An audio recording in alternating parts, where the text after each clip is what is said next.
నమస్తే. ఈరోజు మన టాపిక్ సడన్గా ఈ సూడో ఇంటలెక్చువల్స్కి దేశవ్యాప్తంగా ఆహారం దొరికింది. అదేంటంటే డాక్టర్ బిఆర్ అంబేద్కర్ గారు. ఆయన్ని పార్లమెంటు సాక్షిగా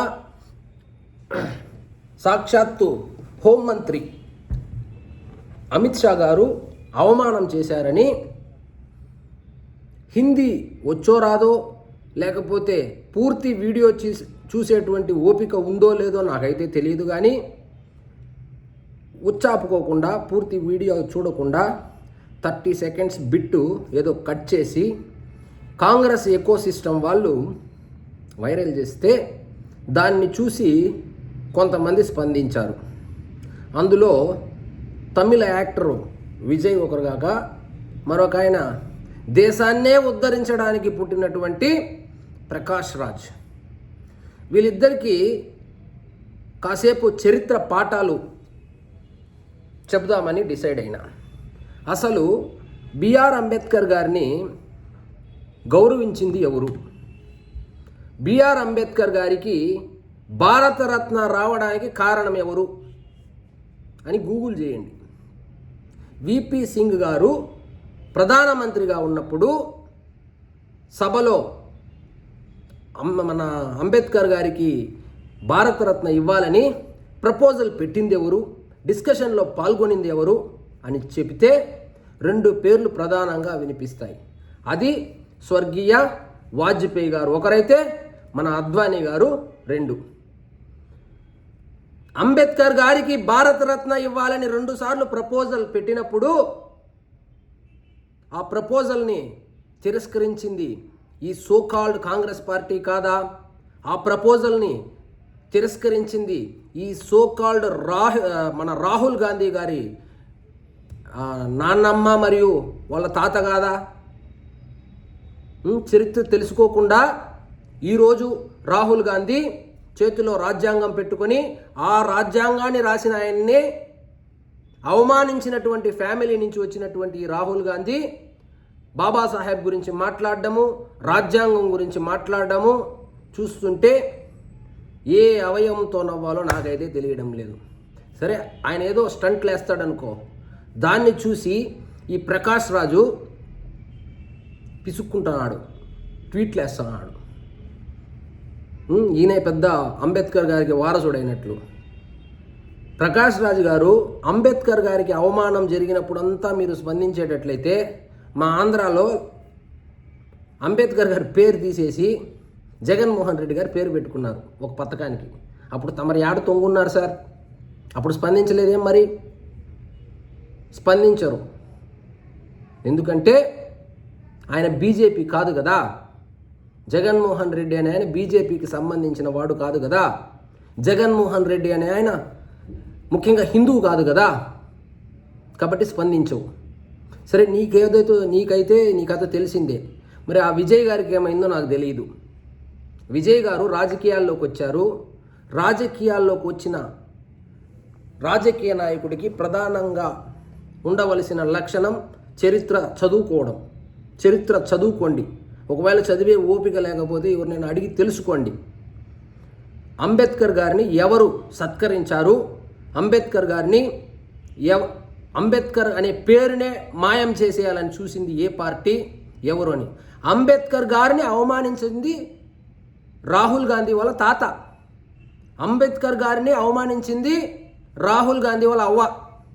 అంబేద్కర్ గారిని అవమానించింది రాహుల్ గాంధీ ఇప్పుడున్న పార్టీ. అంబేద్కర్ గారిని విస్మరించింది రాహుల్ గాంధీ వాళ్ళ నాన్న. అంబేద్కర్ గారిని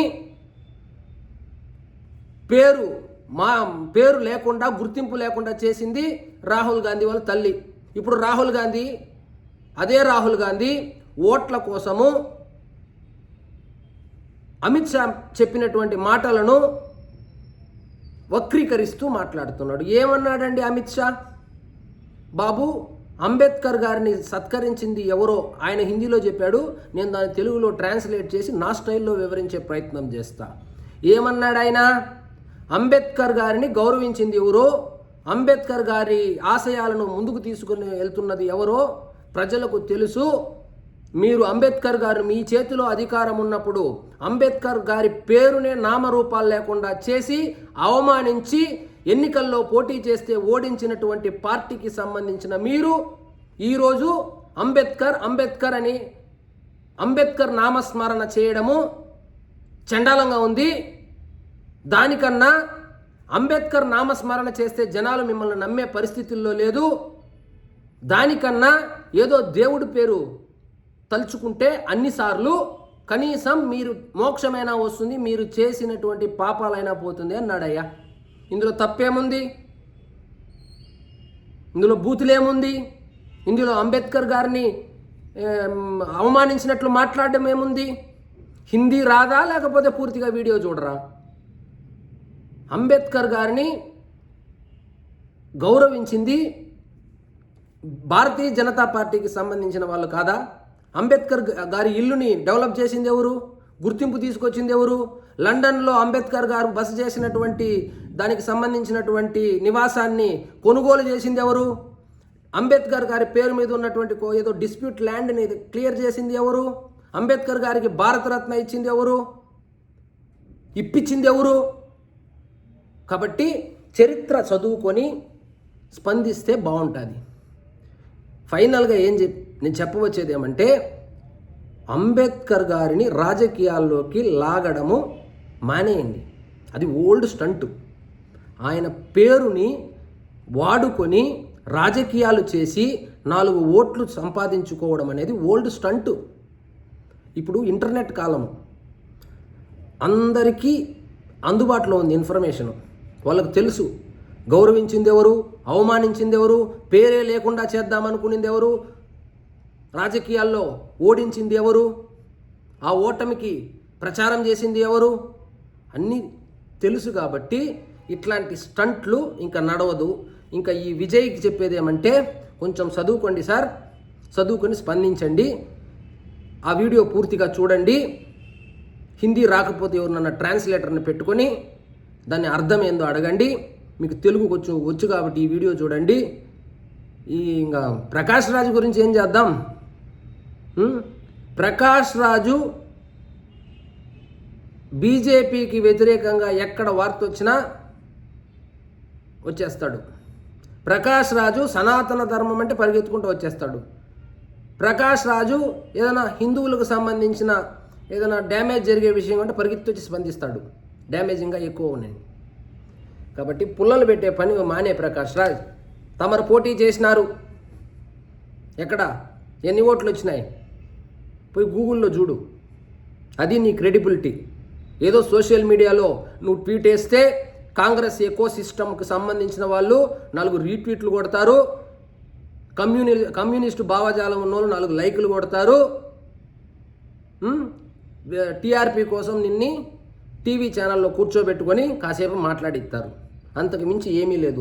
జనాలకు తెలుసు బాబాసాహెబ్ అంబేద్కర్ గారు రాసినటువంటి రాజ్యాంగాన్ని ఎవరు తూచా తప్పకుండా అమలు చేస్తున్నారు, బాబాసాహెబ్ గారి ఆశయాలను ఎవరు ముందుకు తీసుకెళ్తున్నారు అనే అందరికీ తెలుసు. కాబట్టే కాశ్మీర్ నుంచి కన్యాకుమారిల వరకు కాంగ్రెస్ పార్టీనే భూస్థాపితం చేసేశారు.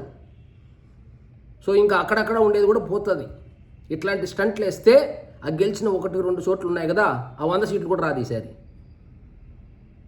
సో ముందు చరిత్ర తెలుసుకొని స్పందిస్తే మంచిది. మిస్టర్ ప్రకాష్ రాజ్ అండ్ విజయ్ గారు ఉంటా మరి.